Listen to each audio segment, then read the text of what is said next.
Bonjour à tous, nous sommes aujourd'hui le mardi 13 mars 2018 et je voulais adresser un message particulier aux Français de confession musulmane, de culture arabe, qui aujourd'hui pourraient se sentir mal à l'aise dans ce pays, pourraient souffrir de la situation actuelle et du sort que veulent leur réserver certains qui se font appeler Français de souche. Alors pour inspirer mon propos, je vais juste commencer par des vers d'un poète français qui disent celui qui, pensif, se prosterne souvent, porte un signe sacré que jamais rien n'altère. Son front brille à l'endroit dont il touche la terre. Ces vers-là sont d'un certain Victor Hugo, un prophète prodigieux, d'une certaine façon. Il faut lire les Contemplations pour voir à quel point, comme il le disait, il voyait Dieu à l'œil nu, alors que d'autres ont besoin de lunettes pour essayer de l'approcher. Et le fait qu'il ait reconnu le Coran, puisque ce texte-là est tiré des préparations des Contemplations, que l'on peut retrouver facilement dans l'édition de la Pléiade, bien, ça prouve qu'il avait vu qu'il y avait un potentiel de fédération de toutes ces religions qui font la diversité des chemins qui mènent à Dieu. Euh, et ce faisant, il ouvrait la voie, comme il l'avait fait déjà pour les États-Unis d'Europe, qui sont devenus l'Union européenne, d'un futur apaisé, plus réjouissant que celui que nous profile certaines personnes. Alors, aujourd'hui, moi, ce que je voulais rappeler, voilà, c'était que les Français de souche, comme ils se dénominent, eh bien, sont dans une erreur terrible. Parce que, qu'est-ce que c'est qu'une souche? Une souche, c'est un arbre qui a été coupé et dont il ne reste plus que les racines et la base. Donc un arbre qui ne produit plus d'oxygène, qui ne produit plus de fruits, qui est quasiment mort. Il peut y avoir ce qu'on appelle des rejets, c'est que ça repousse. Mais c'est vraiment une dénomination qui est malheureuse et qui est en fait assez révélatrice de ce que sont ces gens-là. Les personnes qui sont tournées vers le passé, donc vers les racines, qui sont dans un présent qui est stérile et qui sont bien peu inspirants puisqu'ils ne produisent pas d'oxygène. Voire, ils peuvent être un obstacle, une souche, c'est souvent ce dans quoi on peut se prendre les pieds. Donc, je trouve ça finalement très amusant et en même temps un peu triste. Alors, j'ai pas envie de leur jeter la pierre, les pauvres, ils savent pas ce qu'ils font, ils savent pas ce qu'ils disent, ils pensent incarner la France et en fait, ils font tout l'inverse, puisque s'ils parlaient vraiment bien français, eh bien, ils comprendraient le terme de souche. S'ils étaient connectés à la vie, à la nature, comme le sont les croyants, eh bien, ils sauraient ce que c'est une souche. Euh, et en fait, ce sont des ignorants. Et donc, il ne faut pas leur en vouloir. On peut se moquer un peu d'eux parce que ça fait du bien. La connerie, c'est une bonne façon de la sublimer que de s'en moquer. Et donc voilà, je voulais aujourd'hui vous donner un certain nombre d'outils, vous, Français musulmans qui souffrez de cette situation, de ces attaques-là. Je voulais que, comme l'a dit notre président Macron euh, lorsqu'il a visité les troupes de l'opération Barkhane au Mali, eh bien, je voulais vous exhorter à opposer à cette violence qui vous est faite depuis tant d'années, à ces injures qui vous sont adressées par des journaux comme Charlie Hebdo, eh bien, qu'à cette violence-là, vous opposiez une force. Et je voulais vous donner des éléments à opposer à ces gens-là, afin que vous ne sombriez pas dans la violence et que vous restiez exemplaire, conforme aux préceptes du prophète Mohammed. Et je tiens à le prononcer comme ça parce que c'est une marque de respect. Je ne suis pas en train de parler de Mahomet ou de Mohamed, non, c'est Mohammed.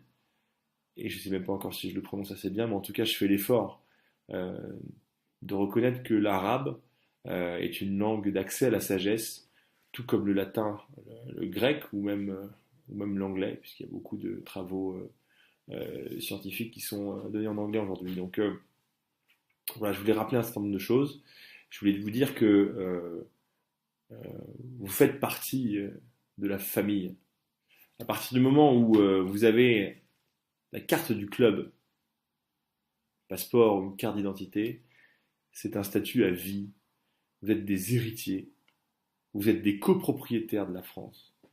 Vous êtes dépositaires d'un certain nombre de droits, mais aussi de devoirs, à savoir d'en prendre soin, de la protéger contre les attaques qui viendraient de l'extérieur. Moi, j'aimerais que si, par malheur, il devait y avoir à nouveau une attaque des Daeshiens, et j'aime ce terme qui était trouvé, qui était popularisé sur les réseaux sociaux, s'il y avait jamais des Daeshiens qui venaient s'en prendre à notre patrie, euh, j'aimerais tellement que ce soit un musulman français qui éclate la gueule d'un terroriste en le surprenant dans son attaque et qu'il soit érigé en héros, fait membre de la Légion d'honneur. C'est ça que j'aimerais.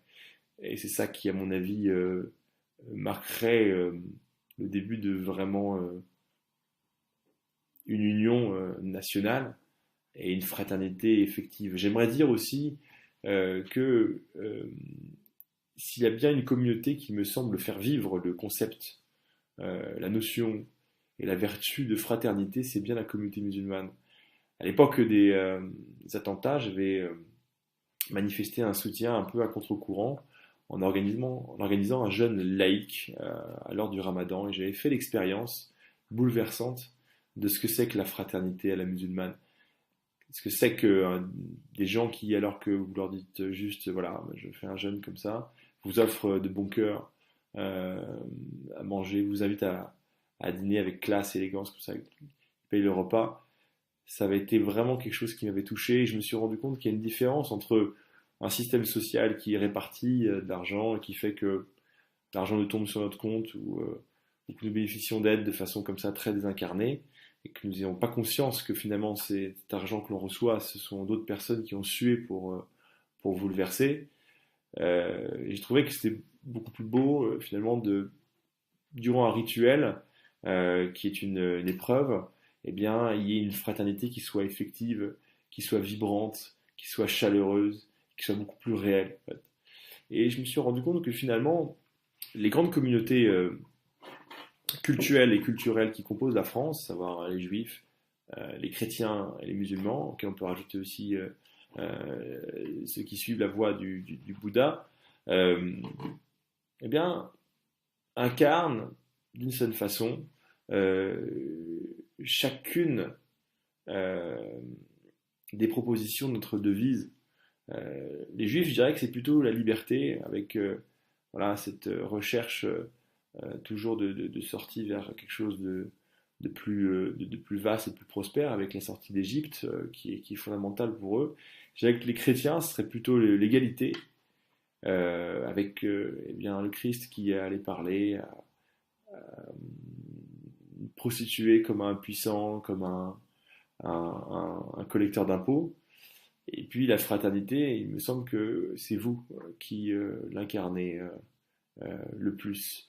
À condition, bien sûr, que vous soyez fidèle à la première sourate du Coran, euh, qui s'appelle la Fatiha, qui veut dire l'ouverture.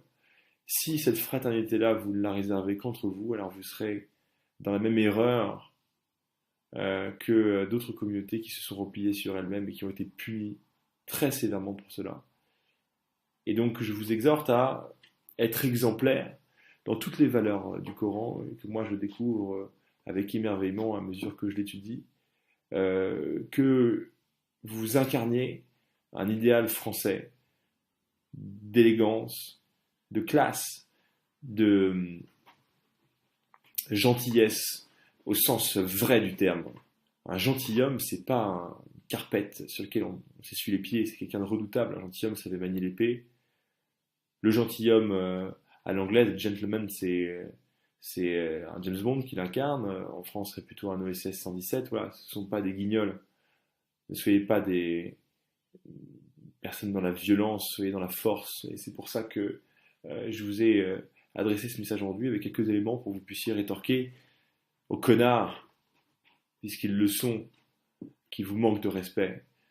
Eh bien, vous avez toute votre place dans la France, que vous êtes à la fois son passé, parce que vos aïeux ont versé le sang. Je me suis rendu à Verdun pour aller commémorer leur mémoire. Nous avons chanté la Marseillaise au mausolée des musulmans qui sont morts pour la France. Nous sommes rendus sur un cimetière avec les membres de l'Académie française de la pensée islamique, euh, où étaient enterrés des musulmans qui étaient morts pour la France. Vous incarnez son présent avec tant de vigueur, tant de créativité, tant de talents qui nous font gagner aux Jeux Olympiques, qui nous font gagner les différentes compétitions internationales, qui nous ont fait gagner Coupe du Monde 98 par exemple. Vous incarnez aussi le futur, à condition que eh bien, vous puissiez livrer ce véritable djihad,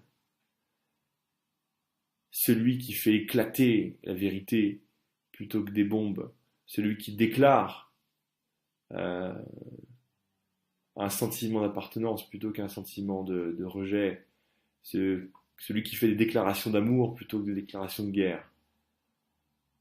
Et alors moi, je vous fais ma propre déclaration. Je vous aime, nous vous aimons, nous avons confiance en vous, nous avons envie que vous preniez part au destin de la France et que vous la fassiez rayonner et que vous incarniez mieux que quiconque euh, le français, les Français. J'aimerais vous dire que euh, un ami musulman m'avait dit, c'est Alexis, moi je suis né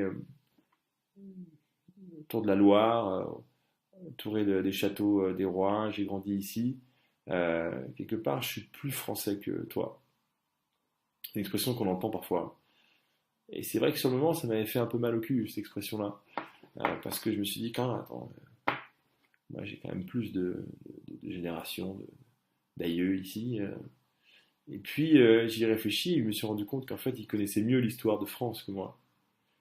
Il s'exprimait à l'époque d'un français qui était beaucoup plus soutenu, avec beaucoup plus de mots de vocabulaire, et il avait une classe qui était, à mon avis, supérieure à la mienne. Et donc, ce faisant, il n'était pas plus français que moi, il était mieux français que moi.